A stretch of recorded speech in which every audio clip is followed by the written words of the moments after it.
During marriage crises, a lot of couples may choose to separate for a period of time and work on their own without taking any legal action.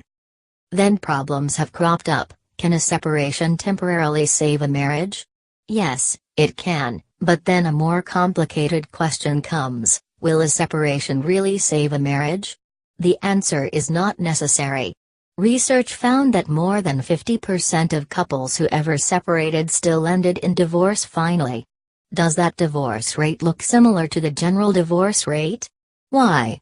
The reason is also simple: a separation is not a new starting point or even a panacea, and it just can be thought as a last-ditch effort.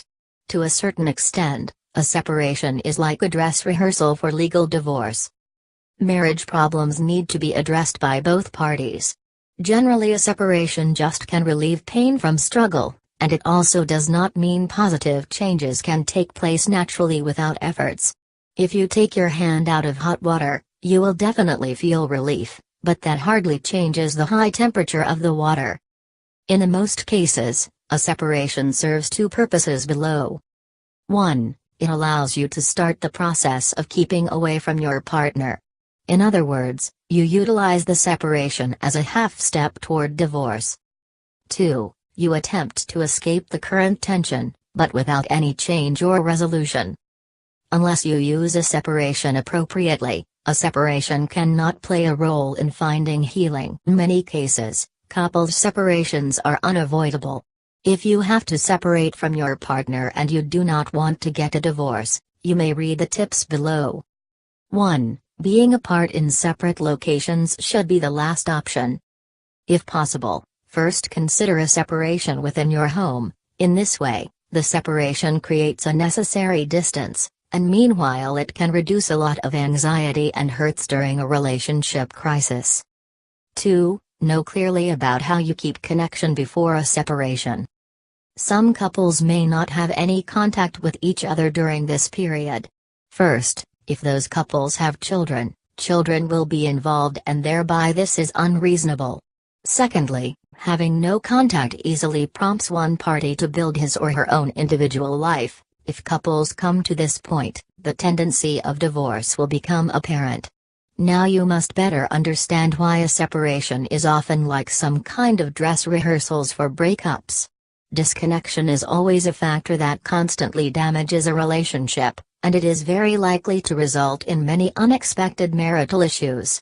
Further disconnection not only can't help heal your marriage, but also increases the distance between each other. 3. Meet regularly to discuss issues that arise from the joint life.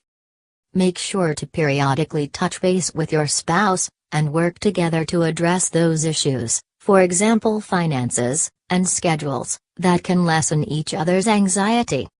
4. Spend time together on a regular basis.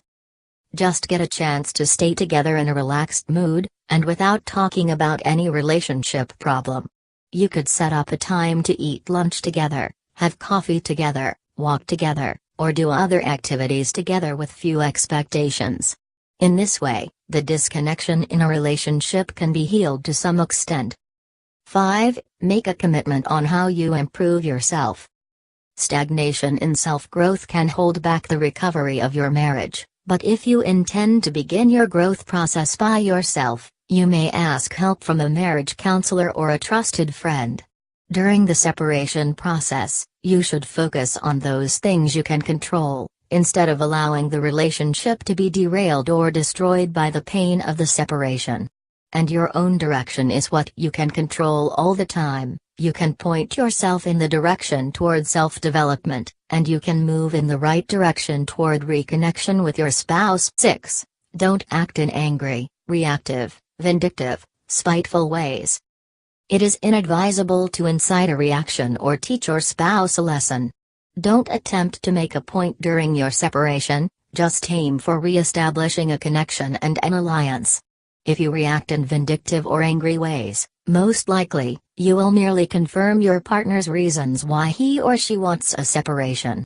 This will hardly convince your partner to reconsider marriage issues, nor will this teach your partner any useful lesson except for a confirmation of staying away. 7. Resist pleading, cajoling, or begging your spouse into coming back. Once both of you have decided to separate, the separation should be ended by a mutual decision to reconnect. Stopping a separation under shame, guilt, or duress does nothing to aid in the marriage maintenance. 8. Your children are never your bargain chips. Children are doomed to be losers in the marriage crisis. They are always an innocent party, because generally they have little to do with couples' marriage problems. Simply put, anytime your children should be given access to both of you two, without letting them feel that they are being pulled or they become a part of a relationship struggle. 9. A constructive separation should be based on a proper time frame. It is very difficult to go through open-ended separations, and the answer like "I don't know for how long" is tough for both sides. How will an open-ended separation end? If both of you cannot address all the marriage issues, the separation seems like an endless game. Because of reluctance to enter the previously conflicted place again, feeling ready to get back with your spouse suddenly and frequently is a stretch too. But if your separation is a trial separation with a time frame, both of you will be aware that the separation should be ended when the designated end comes. And a time frame of a separation had better not exceed 3 months.